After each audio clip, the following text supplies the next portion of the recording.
Hi, everyone. Welcome back to the Paranormal Peeps podcast. I'm Elisa. I'm Jamie. And I'm Josh.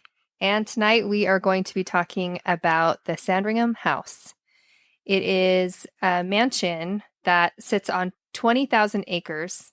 Wait. 20,000 acres? 20,000 acres and the house itself has 29 bedrooms. It's in the Norfolk coast area of outstanding natural beauty and is where the royal family traditionally spend their Christmas. Nice. Jeez. How'd it be to just say, I'm going to go over here for Christmas? Right? Well, and on 20,000 acres, Yeah. bye-bye neighbors. No Oh, kidding. yeah. Well, you got to wonder, though, of that 20,000 acres, how big is the lawn and who is the poor soul or souls that has to mow it? I don't know, but I hope they're paid extremely well. Right. I would just love the fact that there's no neighbors. It's like, Oh, yeah. like that State Farm song. Like a good neighbor, stay over there. I'm not sure that's how that song, their jingle goes, but I like it. Yeah, same.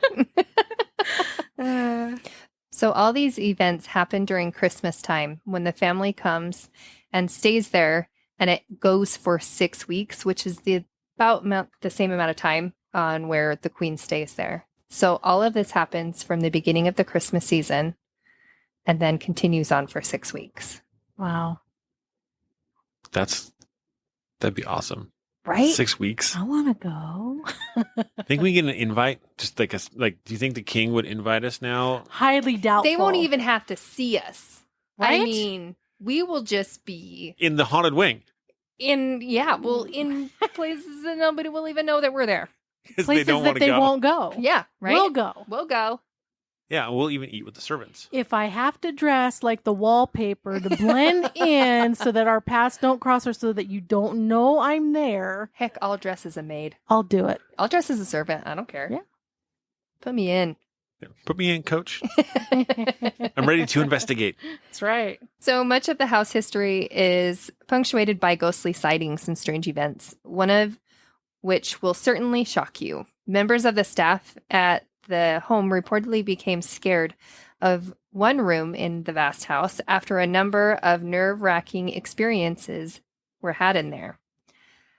But one of the most unique took place at the home in the year 2000 and was revealed in the diaries of the late Society columnist Kenneth Rose. I wonder if he's a family member.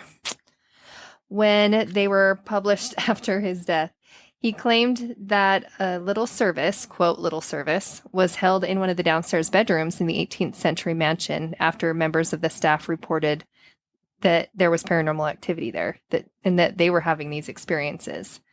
So the service in question was conducted by a pastor in the presence of the late queen, the queen mother, and lady-in-waiting, Prue Penn.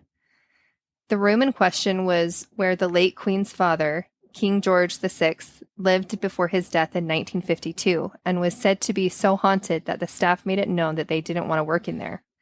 The congregation of the three took Holy Communion and special prayers were said, I think for the repose of the king's soul in the room in which he died. The parson said that the oppressive or disturbing atmosphere may have been because of Princess Diana. He had known such things before when someone had died a violent death. The service isn't the only report of ghostly activity at the Sandringham, as it was also said that King Charles became very nervous while viewing some old paintings there in the mid-1980s. Speaking in 2011, someone said, everyone believes that there are ghosts because so many have experienced them, including Prince Charles. There are older parts in the house where nobody wants to go or be alone. One account explained that while Charles and his valet were looking at some prints, that they both felt like someone was behind them, even though the room was empty. The source revealed, after crying, "Oh, heck!" the prince grabbed the first print and got out as quickly as he could. He was petrified. There have been lots of incidences in the library. There was an old clock there that the hands moved by themselves, and there is a smaller part of the library where the servants once had a nap, only to be woken up by books flying from the shelves. One of the most famous occurrences, believed to be true by the Queen herself, was reported in 1996 by a footman, Sean Crosdell. He saw the ghost of Tony Jared, the Queen's favorite steward, who had died a year previously in the cellar. Crosdell was very frightened to see the image of Tony dressed in his familiar blue apron. He dropped several bottles of wine and ran screaming from the cellar. Jared had died at the age of 60 after a dedicated service to the royal family for 38 years. The Queen had known him his entire life, and according to the royal insider, was very fond of him, and takes comfort in knowing that he is still around. The Queen has had a few paranormal experiences herself. She has also seen Tony's ghost, and, as a child, she and her sister, Princess Margaret, saw the ghost of Queen Elizabeth I at Windsor. The uncle of Prince Philip, Prince Christopher of Greece, is reported to have once seen a head and shoulders of a woman reflected in a mirror while staying there. Evidently, later on during this stay, he saw a portrait of the woman. Her name was Dorothy Walpole, and she had died in 1726. King George IV also saw her ghost once in Rainham Hall in Norfolk. A number of unexplained poltergeist occurrences have been reported at the Norfolk Base Country Retreat, including Christmas cards being rearranged on mantelpieces by unseen hands and sheets being flung off beds. It said that some servants point blank refused to go into one particular second-floor bedroom where the sound of heavy breathing has previously been heard. The housemaids believe that the most frightening spot in the house is the sergeant footman's corridor on the second floor. They only clean that area in pairs or groups. Light switches are turned on and off, and footsteps are heard walking down the corridor. The doors are heard opening and closing, and the most terrifying noise is a wheezing sound that resembles a huge, grotesque lung breathing in and out. That's a lot. That is a lot of activity. Yeah, you gotta wonder, like, how the place has got to be old. It's probably centuries old. I think it was built in 1700s. There you go. 1770s. Mm-hmm. So. Yeah, that's. Well, and you mentioned Rainham Hall. Mm-hmm. Now, have you guys ever heard of the Brown Lady Rainham Hall? I wonder if that's the same one. It could be. It very well could be. Yeah.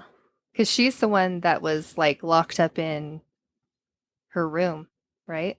I'm not sure. I just remember there's a picture of her.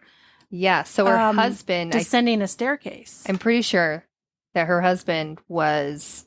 said that she had died. Mm-hmm. Told everybody that she died. But locked her up in a room. And she stayed there until she died in there. Oh, man.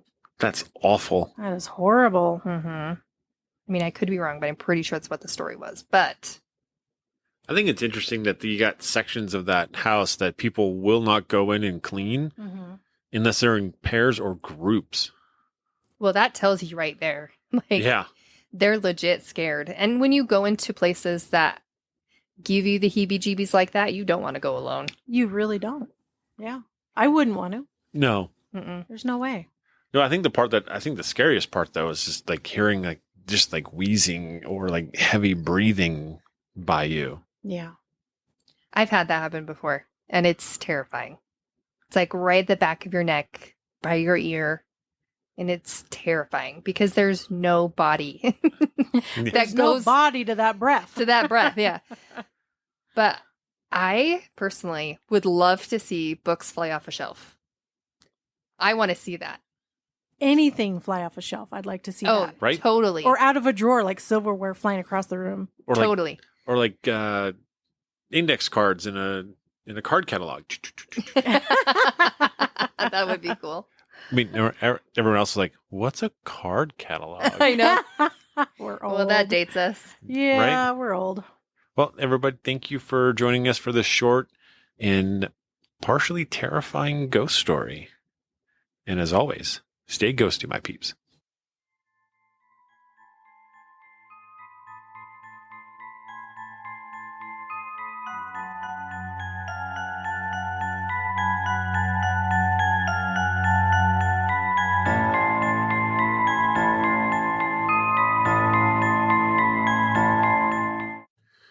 Thank you for listening to the Paranormal Peeps podcast. You can find us on social media at Twitter at CPR Paranormal, on Facebook at Paranormal Peeps Podcast and Cold Spot Paranormal Research. And you can find us on Instagram at coldspot_paranormal_research.